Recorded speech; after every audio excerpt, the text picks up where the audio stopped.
আসসালামু আলাইকুম। সুমিতা কিচেনে আপনাদের সকলকে স্বাগত জানাই। তো রোজা চলে এসেছে আমাদের, রোজার প্রস্তুতি তো আমাদের নিতেই হবে। তো 1 মাস রোজা, প্রতি বছরে এক মাস রোজা আমাদের রাখতে হয়। তো তার জন্য অনেক কিছুই আমাদের জোগাড় করে রাখতে হয়। আবার অনেকই দিন আনে দিন খায়। আমাদের গ্রাম অঞ্চলে তো মানুষের নুন আনতে পান্তা ফুরায়। তো যাই হোক, তো এখানে আমাদের 2 কেজি মুরগি নিয়ে এসেছিল বাজার থেকে কিনে। তো সেটা আমি পরিষ্কার করে কেটে নিয়েছি, দিয়ে এটা আমি রান্না করব। তার জন্য এখানে লঙ্কা গুঁড়ো, হলুদ গুঁড়ো, জিরে ধনে গুঁড়ো, আদা রসুন বাটা, কয়েকটি কাঁচা লঙ্কা, সামান্য সরিষার তেল সব কিছু দিয়ে মাখিয়ে কিছুক্ষণ রেখে দেব। কিছুক্ষণ ম্যারিনেট করে রেখে দিয়েছি। তেজপাতা আর দারুচিনি দিয়েছি, লবঙ্গ দিয়ে দিয়েছি। তো এভাবে কিছুক্ষণ রেখে দেব। আর এখানে আমাদের একটা নতুন মশলা উঠেছে, সেই মশলাটা নিয়ে এসেছে। এটা গুঁড়ো মশলা। তো এই গুঁড়ো মশলাটা 1 চামচ মতো দিয়ে দিয়েছি। এদিকে কড়াই বসিয়ে দিয়েছি, সরষের তেল। তো এখানে 200 গ্রাম সরষের তেল আছে।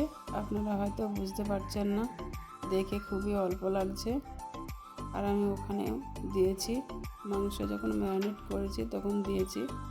তো এখানে টমেটো কুচি, পেঁয়াজ কুচি আর লঙ্কা ফাটিয়ে দিয়েছি। দিয়ে ভালো করে এটা কিছুক্ষণ ভেজে নিতে হবে। তো রোজার জন্য যে বাজার করতে হয় সেগুলো আমাদের এখনও আনেনি। তো হয়তো কালকে আনবে, আজকে আনবে না। তো তাই আপনাদের দেখাতে পারছি না। যে চিনি, চানাচুর, বিস্কুট, ফল ফলালি যেগুলো আনবে সেগুলো কালকে আনবে, আজকে আনবে না। তো দেখুন অনেকক্ষণ ম্যারিনেট করে রাখা হয়ে গেছে। এক হাতে ক্যামেরা ধরে আছি, ওই জন্য আমার ঢালতে একটু অসুবিধা হলো। তো যাই হোক, ঢেলে নিয়েছি। এবার এইভাবে কিছুক্ষণ কষাতে থাকবো। আর আমার ভিডিওটা যে যেখান থেকে দেখছো অবশ্যই লাইক, কমেন্ট, শেয়ার করবে। ভালো লাগলে ছোট্ট বোন হিসেবে ভিডিওতে একটি লাইক দিয়ে যাবেন। আল্লাহর আশীর্বাদে আপনারা খুবই ভালো থাকবেন ইনশাল্লাহ। আমিও খুব ভালো আছি, তবে একটু আমার ঠান্ডা লেগেছে আর জ্বর এসেছে। তো রোজার প্রথম দিনেই আমার জ্বর ঠান্ডা লেগেছে। কি করব বুঝতে পারছি না। ভোর রাতে উঠে রান্না করতে হয়, তো সেজন্য একটু ভয় হচ্ছে কি হবে। তো আপনারা সবাই দোয়া করবেন যাতে আমি 1 মাসের রোজাটা রাখতে পারি, বা রোজাগুলো ইনশাল্লাহ সব করতে পারি। তো দেখুন এখানে আমার মাংস কষানো হয়ে গেছে। অনেকক্ষণ ধরে মাংসটা কষিয়ে নিয়েছি ভালো করে।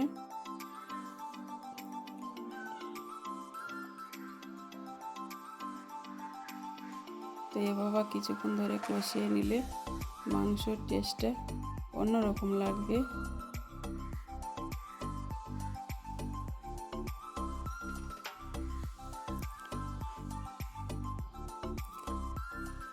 তো এই পর্যায়ে আমি জল দিয়ে দিয়েছি, দিয়ে আবারও কিছুক্ষণ ধরে রান্না করে নিব। তো ইউটিউবে আমি অনেকের ভিডিও দেখি, অনেকেরই রান্না দেখি, অনেককে লাইক করি, কমেন্ট করি। তো আমার ভিডিওতে বোনরা কেন লাইক করো না?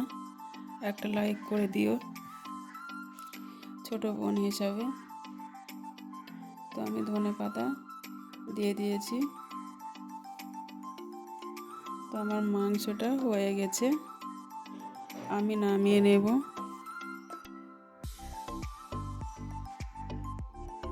তো দেখুন নামিয়ে নিয়েছি। ভিডিওটা ভালো লাগলে লাইক, কমেন্ট, শেয়ার করবেন, সাবস্ক্রাইব করবেন। সুস্থ থাকুন, ভালো থাকুন। আল্লাহ হাফেজ।